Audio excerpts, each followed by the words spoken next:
begin tonight here with breaking news. What ABC News has just learned tonight about that second deadly strike on that alleged drug boat from Venezuela. And President Trump tonight and what he's now saying about releasing video of the second strike. It comes amid growing scrutiny surrounding Defense Secretary Pete Hegseth.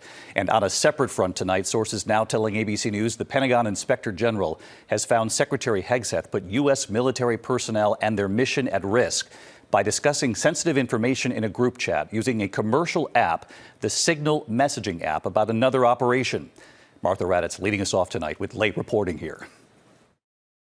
Tonight, the controversy swirling around Defense Secretary Pete Hegseth expanding. Sources tell ABC News the Pentagon's independent watchdog has found Hegseth endangered the lives of American troops by using the commercial messaging app Signal to share highly sensitive plans for military strikes on Yemen with administration colleagues, his wife, who is not a government employee, and a reporter who was accidentally added to a group chat. At the time, Hegseth insisted he'd done nothing wrong.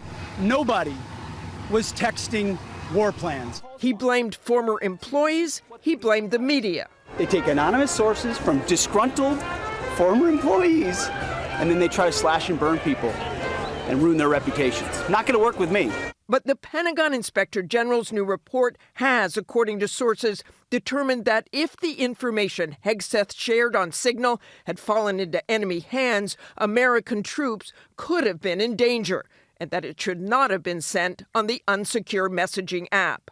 According to sources, Hegseth refused to sit down with the Inspector General, instead providing a statement saying he'd acted within his rights because he has the power to classify and declassify information.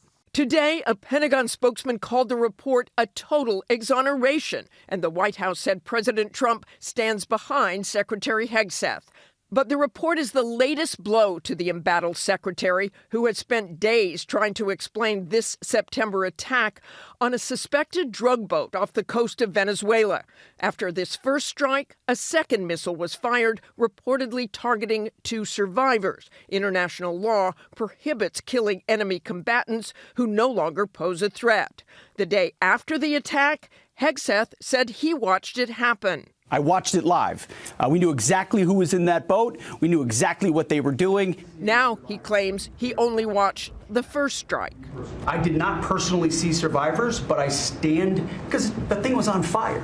It was exploded and fire or smoke. You can't see anything. You got digital. This is called the fog of war. The secretary insists he wasn't the one who ordered the second strike, instead pointing the finger at the mission's commander, Admiral Mitch Bradley.